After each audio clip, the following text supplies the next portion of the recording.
ምስጋና እንዴ የምእመናን ሞት እንዴት አይገዳችሁም?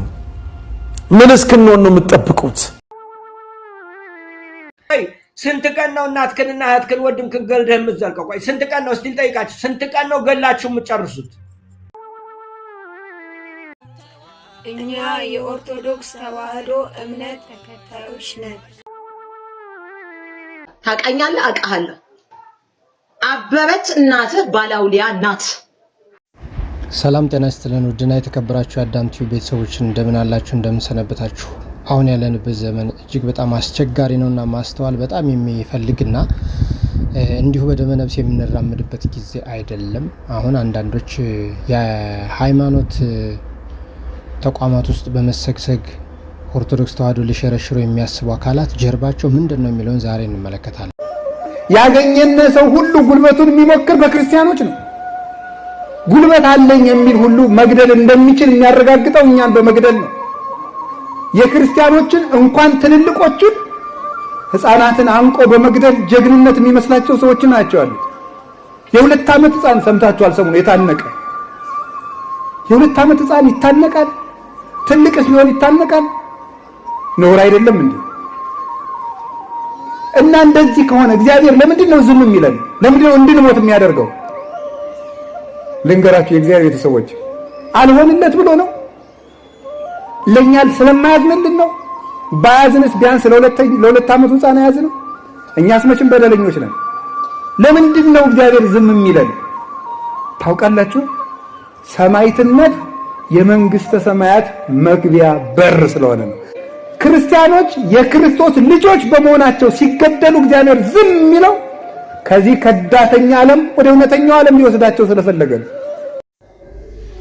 እንግዲህ እንደሰማችሁት አባታችን መምህራችን ርዕሰ ሊቃውንት እንደተናገሩት በዚህ በኢትዮጵያ ኦርቶዶክስ ተዋህዶ ቤተክርስቲያን ላይ ያለው የግድያ ሁኔታ መጽሐፍ ቅዱሳዊ ማስረጃ እንዳለውና እውነት ቃል እንደሆነ ሌሎቻችሁ እንድትረዱት ያክል ከዮሐንስ ራእይ ላይ አነብላችኋለሁ። የዮሐንስ ራእይ ምዕራፍ 6 ቁጥር 9 5ኛውንም ማኅተም በፈታ ጊዜ ስለ እግዚአብሔር ቃልና ስለ ጠበቁት ምስክር የታረዱትን የሰዎች ነፍሳት ከመሠዊያው በታች አየሁ አለ። እንግዲህ ዛሬ እንደሚታረዱት ስለ ክርስቶስ ብለው ማለት ነው፣ ስለ ቤተ ክርስቲያናቸው ብለው ማለት ነው። በታላቅ ድምፅም እየጮሁ ቅዱስና እውነተኛ ጌታ ሆይ እስከ መቼ ድረስ አትፈርድም? ደማችንስ በምድር በሚኖሩት ላይ እስከ መቼ አትበቀልም? አሉት፣ ገዳዮቹን ማለት ነው እንግዲህ። እናም እንዲህ አለ ዮሐንስ፣ ለእያንዳንዳቸው ነጭ ልብስ ተሰጣቸው፣ እንደነርሱም ደግሞ ይገደሉ ዘንድ ያላቸው የባሪያዎች ባልንጀሮቻቸውና የወንድሞቻቸው ቁጥር እስከሚፈጸም ድረስ ገና ጥቂት ዘመን እንዲያርፉ ተባለላቸው ይላል። አስተውሉ። ቀድሞ ስለ እምነታቸው እየታረዱ በግፍ እስከ መቼ በምድር ያሉትን አትበቀልልንም ጌታ ሆይ ደማችን እስከ መቼ ፈሶ ይቀራል ሲሉት፣ እንደናንተ ያሉ ባልንጀሮቻቸው ሰማዕትነትን የሚያገኙ ደግሞ ስላሉ በእግዚአብሔር ዘንድ ቁጥሩ የተሰፈረ ነውና ቁጥራቸው እስኪሞላ ድረስ እንዲያርፉ ወይም ዝም ብለው እንዲጠብቁ ተባለላቸው ብሎ ዮሐንስ በራእዩ የተናገረው ይሄንን ነው። ስለዚህ እግዚአብሔር ዝም የሚለን መጠበቅ አቅቶት አይደለም ያሉት አባ ኪዳነ ማርያም መምህራችን፣ ዝም የሚለን መጠበቅ አቅቶት ሳይሆን የሰማዕትነት ዋጋ የሚያገኙ ሰዎች በእግዚአብሔር ዘንድ ጸጋ ይበዛላቸው ስላሉ ነው። ቁጥራቸው እስኪሞላ አለ። ያኔ ግን ይበቀላል። ወላጆቻችን በሰላም ይኖሩልን። በቃ ይሄ ነው በቃ እኛን የሚያማርረን። መንግስት ተኝቷል። ለህዝብ እየቆመ አይደለም ያለው። ለምንድን ነው መንግስት የቆመው? ለምንድን ነው ህዝብ እንደዚህ ቢያልቀው? ለምንድን ነው በየቀን የምታረደው ህዝብ? ለምንድን ነው የምታረደው? ይህ በጣም ያንገሽግሾናል። ሞት አንገሽግሾናል። በቃ መንግስት ይድረስልን። ፌደራል መንግስት ይድረስልን።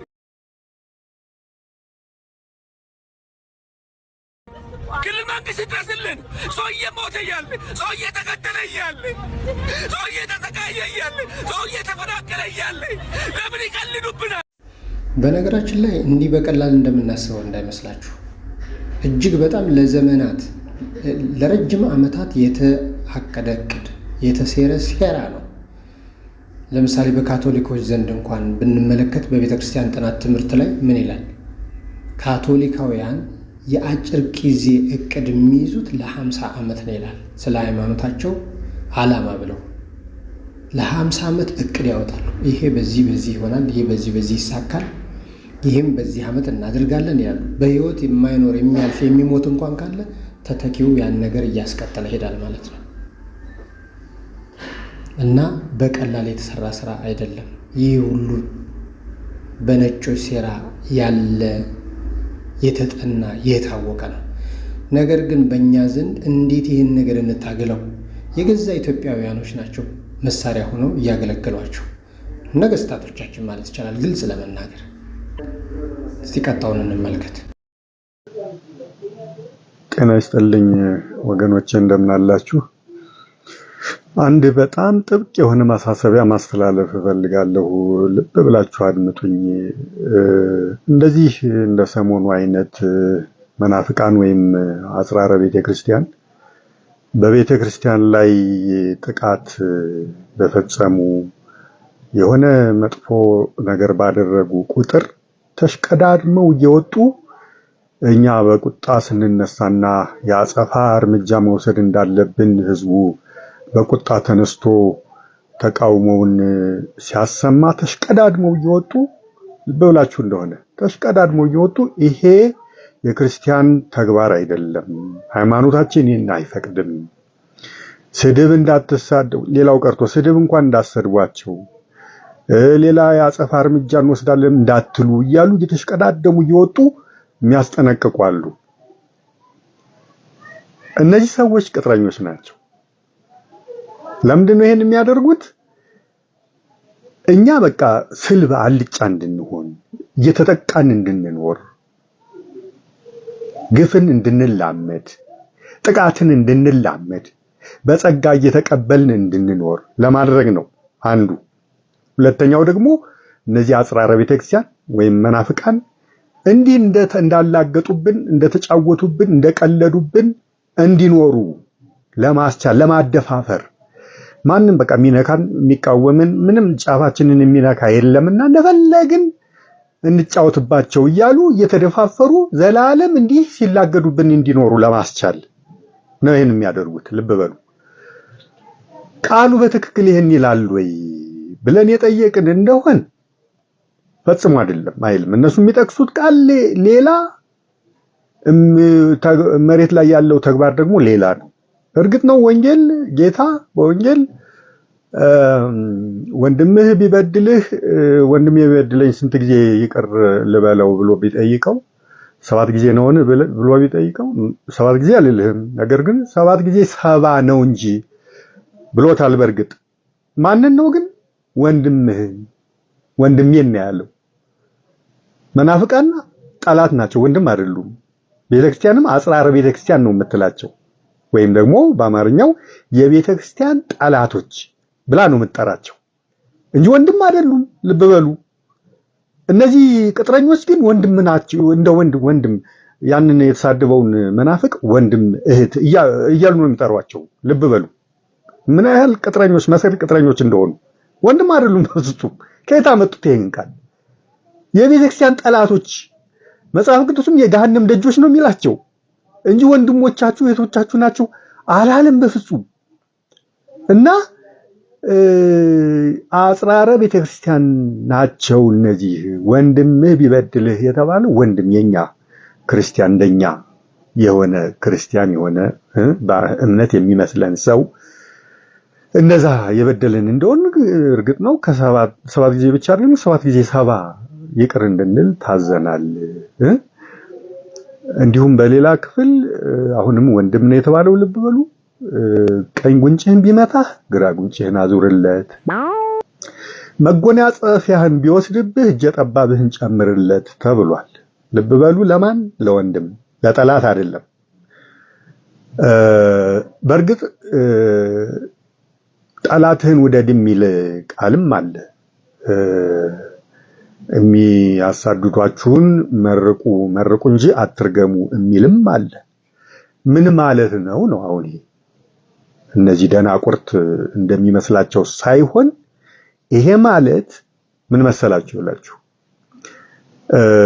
የሚያሳድዷችሁ መርቁ እንጂ አትርገሙ ማለት ጠላትህን ውደድ ማለት እነሱ በሚያደርሱብን መከራ ልብ በሉ ፈተና ስቃይ ነውና እኛ ዋጋ የምናገኘው ልብ በሉ በእግዚአብሔር ዘንድ ባለ 30 ባለ 60ና ባለ 100 ምን ሆነው ጠላት በሚያደርስብን ግፍና መከራ ልክ ነውና ለዚያ ክብር የሚያበቋችሁ ናቸውና ነው ልብ በሉ የሚያበቋችሁ ናቸውና ውደዱት መከራውን የሚያደርሱባችሁን ግፍ እነሱ በመኖራቸው ነውና በመኖራቸው ነው ለዚህ ክብር የምትበቁት ነው ማለት የፈለገው ጌታ እንጂ እነሱ የሚያደርሱት ግፍ በቤተክርስቲያን ላይ የሚፈጽሙት በደል ጥሩ ነው ብሎ እያደነቀ እና እነሱንም እያመሰገነ እንዳልሆነ ልብ በሉ እነሱ እየተረዱት ያሉት እንደዚህ ነው ነገር ግን እውነቱ ትክክሉ ወንጌል ቃሉ ሊል የፈለገው ግን ይሄን እንዳልሆነ እና ቅድም ያልኳችሁን እነሱ አሁን ለምሳሌ ሐዋርያቱ ወሰዱ እንደ ሽንኩርት ተልጠው እንደ ጎመን ተቀርድደው ስልቻ በቆዳቸው ተሰፍቶ ያ ሁሉ ግፍ መከራ ተቀብለው ለመንግስቱ ለክብሩ የበቁት ማን ባደረሰባቸው መከራ ነው እነዛ ጠላቶች ባደረሱባቸው ሰማዕታትንም ተወስዱ እየተመተሩ አንገታቸው እየተቀነጠሰ በተጣለ ነው እነሱ ለክብር የበቁት እና ለዛ ክብር የሚያበቋችሁ እነሱ ናቸውና እነሱን መርቁ እንጂ አትርገሙ አለ እንጂ ስራቸውን ውደዱ እነሱን ምሰሉ ማለት አይደለም ደግ አድርጎሽ መልካም ስራ ነው የሰሩት እያለ አይደለም አንዳንድ ምዕመናን ደግሞ አሉ እንዲህ ፍርጥርጥ አድርገው እውነቷን ቁጭ የሚያደርጉ ለምንድን ነው የምናስተባብለው ማስተባበል ከምን የመጣ ነው እኔን አባት አዳምጧቸው እስኪ እና ሳይገባችሁ በማይገባችሁ ፈጽሞ ባልገባችሁ በማታውቁት ነገር እየገባችሁ ህዝበ ክርስቲያንን ምዕመናንን አታሳስቱ ቃሉ እንዲያውም የሚለው ምንድነው እና ምን እያልከን ነው ካላችሁኝ ጠላት ጭራሽ በዚህ ደረጃ ቤተክርስቲያንን በተፈታተነ ጊዜ ዝም ብላችሁ ተቀመጡ በጸጋ ተቀበሉ ቤተክርስቲያንን አስደፍሩ የእግዚአብሔርን ክብር አስደፍሩ የሚል ቃል ፈጽሞ የለም ሐዋርያትን አይታችሁ እንደሆነ በሐዋርያት ሥራ ምዕራፍ 5 ከቁጥር 1 እስከ 12 አንብቡት ሐዋርያት ማህበር በፈጠሩ ጊዜ ምዕመናን አንድ ላይ በቃ ምግባቸውንም ኑሯቸውንም ባንድ ለማድረግ ተስማምተው አማኞች ሁሉ ያላቸውን ሁሉ እየሸጡ ወደ ማህበር ያስገቡ ነበር ሐናንያና ሰጲራ ምናልባት ይሄ ማህበር ችግር ላይ የወደቀ የተበተነ እንደሆነ ምንመላውን እንዳናጣ ግማሹን ከፍለን እናስቀርና ግማሹን እንስጥ ብለው ለማታለል አስበው ያንንም አደረጉ ቅዱስ ጴጥሮስ ሐዋርያው ቅዱስ ጴጥሮስ በቅስፈት እንዲሰናበቱ ያደረጋቸው ታውቃላችሁ ታሪኩን ወይም አሁን በተቀስኩላችሁ መጽሐፍ ክፍል ሄዳችሁ አንብቡት ተቀሰፉ እንግዲህ እነዚህ ክርስቲያኖች ናቸው አምነው የመጡ ናቸው ግን ጥርጥር ገባቸውና ሰው ናቸውና ተጠራጠሩ ከፍለው ገንዘቡን ማስቀረት ፈለጉ መንፈስ ቅዱስን ዋሽታችኋልና ብሎ ግን የእግዚአብሔር መልአክ እንዲቀስፋቸውና በሞት እንዲሰናበቱ ነው ያደረጋቸው ቅዱስ ጴጥሮስ ጭራሽ የቤተ ክርስቲያንን ክብር የተዳፈረን በቤተ ክርስቲያን ላይ በአመፃ የተነሳሳን ምን ማድረግ ተገቢ እንደሆነ አስቡት ከዚህ ተነስታችሁ አንዱ ይሄ ነው ሁለተኛው ደግሞ ቅዱስ ጳውሎስ በሮሜ መልእክቱ ምዕራፍ 13 ቁጥር 4 ላይ ልብ ብላችሁ ስሙኝ ክፉ አድራጊውን የሚበቀል የእግዚአብሔር አገልጋይ ነውና ይላል ልብ በሉ ክፉ አድራጊውን የሚበቀል የእግዚአብሔር አገልጋይ ነውና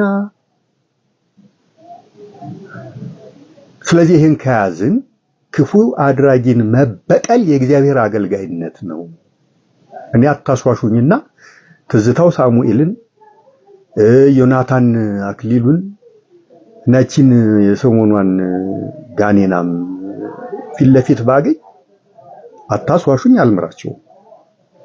አልምራቸው እግዚአብሔር ምስክሬ ነው አልምራቸው ፊት ለፊት ያጋጥሙ ላግኛቸው ብቻ ለምን የእግዚአብሔር አገልጋይነት ነው ክፉ አድራጊን መበቀል ይሄ አዲስ ኪዳን ጥቅስ ነው የአዲስ ኪዳን ቃል ነው አትጥሉት አሰርቱትም ታውቃኛለህ አውቃለሁ አበበች እናትህ ባላውሊያ ናት አንተ ኦርቶዶክስ መተ የመናገር ሞራል የለህም መጀመሪያ ቤትህን ገበናህን ጓዳ ጉርጓዳ አጽዳ ከጥንቆልና ውጣ ጴንጤንም አትወክልም ኦርቶዶክስንም አትወክልም ሙስሊምንም ምንንም አትወክልም አንተ ቦታህና ቦታ ጥንቆላ ነው እናት ባላውሊያ ናት አንተ ደግሞ የእናት ስማ በለው ነበርክ እነትዝታው ወደ አወይ ቤተክርስቲያን ሄደው አገልግሎት ሲጀምሩ ተከትለ መጣክ ምንም አባ መጽሐፍ ቅዱስ አንበበ ማታቅ ከድሮም እኮ አንተ እንዲና እንዲነ 5% ነው እምነት 5% አይሞላ አታጭበርብር አቃለሁ እንጆሪ ሚስትህን ድንግልናዋን ወስደ የካድካት ዲላ ከተማ ውስጥ አቀልሃለሁ እንጆሪ ትባላለች አንተ ከካ እውቅናው ሲመጣ የጣልካት ልጅ እንድሽ ብለ ሃይማኖቴ ከዚህ በኋላ አንድ ቃል እኔ ሃይማኖት ላይ ኦርቶዶክስ ላይ ዘባበታለሁ አወራለሁ ብትል ሌላ ጉድህን ደሞ ዘረግፍላለሁ እየነገርኩ ጥቅሜን መብቴን የማይል አይነት ስብከት ሰብከው ህዝበ ክርስቲያኑን ስልብ አድርገውታል አልጭ አድርገውታል ይሄው ቤተክርስቲያን ስትቃጠል ስትደፈር ነጥሳት የእግዚአብሔር ክብር ሲደፈር ጸጥ የሚል ምንም የማይመስለው መንጋ ተፈጥሮ ቁጭ ያለ እና የዚህ ስልቦች የዚህ ሴራ የዚህ የምዕራባውያን ሴራ ሰለባዎች ናቸው እንዲያሉ የሚሰብኩት ፈጽሞ የናይልም ቤተክርስቲያን የናትልም ቤተክርስቲያን ለዚህም ነው ታቦት ተሸክማ አድዋ ጦርነት ላይ የተገኘችው እና የተዋጋቸው የአገርንም የቤተክርስቲያንም ክብር ያስጠበቀችው ልብ በሉ ካህናት ዘምተዋል ለጦርነት ታቦት ሳይቀር ተሸክመው ይህች ቅድስት ቤተክርስቲያን ሃይማኖታችን የቆየችው በዚህ አይነት አመለካከት አስተሳሰብና ተግባር ተጋድሎ ነው እንጂ አሳልፈን ምንሰጥ ቢሆን አንዱ ቅጥረኛ ምን ሲል ሰማሁት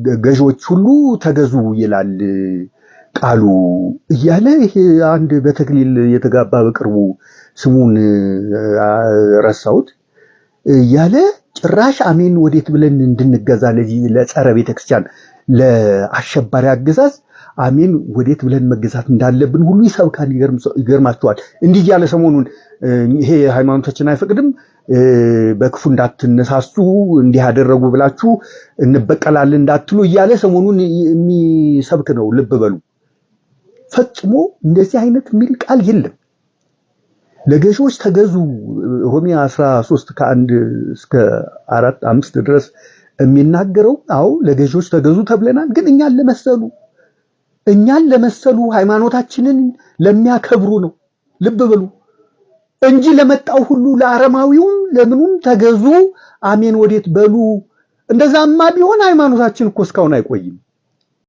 ግራኛ አህመድ መጥቶ ስለሙ ገዣችሁ እኔ ነኝና ምላችሁን ተቀበሉ ስለሙ ሲለን አዎ ወንጌል ይሄን ብሏልና እንስለም ብንኖር ፋሺስት ጣሊያን መጥቶ ካቶሊክ ሁኑ ብሎ ካቶሊክ ሊያደርግ ኦርቶዶክስ ተዋህዶን ሊያጠፋ ሲመጣ አዎ ቃሉ ይሄን ብሏል ለገዦች ተገዙ አቤት ወዴት በሉ ብሏልና ያልን እሺ ካቶሊክ እንሁን ብንልማ ኖሮ ሃይማኖት እኮ ጠፋ እስቲ ቀጣውን እንመልከት ስንት ቀን ነው እናትክንና እህትክን ወንድምክን ገልደህ የምትዘልቀው ቆይ ስንት ቀን ነው እስቲ ጠይቃችሁ ስንት ቀን ነው ገላችሁ የምትጨርሱት ይኸው 7 ዓመት እኮ ገደላችሁ ምን አተረፋችሁ ገደላችሁ እኮ 7 ዓመት እኮ ያለማቋረጥ ገደላችሁ እኮ 366 ቀን በመግደሉ ላይ እኮ ነው ያላችሁ እስቲ ምን አተረፋችሁ ንገሩኛ ያተረፋችሁትን ከዚህ ተመለሱና ወደ ልባችሁ ወደ ውስጣችሁ ሄዱ ቆሙና አስቡ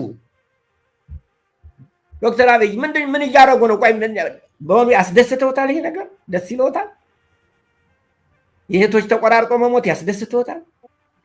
የህፃናት ተበጣጥሶ መሞት ያስደስተውታል? የእናቶች ጥቁር ለብሶ እንደዚያ የእናቶች ጸሎት ነው እኔን ያዘኝ ያሉት ያ ነገር ያስደስተውታል? እርግጠኛ ነዎት ያንን ነገር ቃልዎትን ለመቀበል ያስደስተውታል? የእነዚህ ህፃናት ሞት እንደዚያ ያስደስተውታል? ደስ ይለውታል? እሱ ያረካውታል? የሰው ልጆች እዚያ ላይ አልጋ ሆነው ያውታል ያሉ እሱን ያ ይታየዎታል? እየከሰስኩት አይደል? እስቲ ይዩት፣ እውነቱን ይዩት። አይነግሮትም። አብረውት ያሉት ውሸታቸውን ነው። ህዝብ አልወደዶትም፣ ጠልቶታል። ልንገሮት፣ ይመለሱ። እነሱና ከአንተ በላይ የሚሉት ሰዎች ውሸታቸውን ነው። የለም ያ የነበረው መጀመሪያ የለም። እኔም ሳሙኤል ብየውት ነበረ። ያን ጊዜ ትክክል ነበርኩ። አሁን ግን ትክክል አልነበርኩም። አይደለሁም። ያን ጊዜ ትክክል ነበርኩ። አሁን ትክክል አይደለሁም። አሁን አልለወትም። አሁን ሌላ ስም ነው የምሰጡት።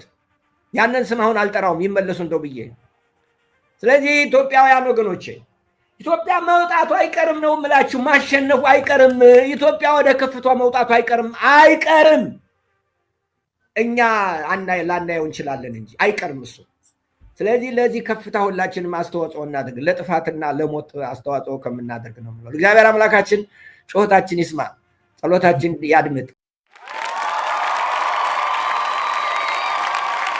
አሁን ኢትዮጵያ ውስጥ በፕሮጀክት ደረጃ ተመድቦ ገንዘብ ተመድቦበት ኢን ቢሊየንስ ዶላር ፍሎ ተደርጎ የኢትዮጵያን ወጣት በጀት መድበው ኢትዮጵያ ውስጥ ነገን ትልቅ እንድትሆን ገንዘብን ያመቻችላል፣ የሆነ ነገር ያደርግላል፣ እንዲያደርግላል። ሰው አሁን ከጀርባ ያለውን ሲክሪት ስለሚዘነጋው ስለማያውቀው እየተከናወነ ያለውን ነገር እኛ ስናወራ ምንድነው የሚያወሩት እነዚህ ሰዎች ሚሉ ሰዎች ሊኖሩ ይችላል። ለምን? እኛ ስለምናውቅ ነው። ከጀርባ ትንቢት አይደለም እኔ የማወራው። ከ15 ዓመታት በላይ አገልግያለሁ። እሱም ዛሬ ላለሁበት ትልቅ ግብአቴ ነው። ገንዘብ ይለቀቅልኛል፣ ሀብት ይለቀቅልኛል። የለቀቁ ገንዘብ አለኝ ገንዘቡ ከየት ነው የሚመጣው ብለህ ደግሞ ታስባለህ። ዝም ብሎ አይደለም። አሜሪካን ሀገር ኮኔክሽን ያላቸው ናቸው።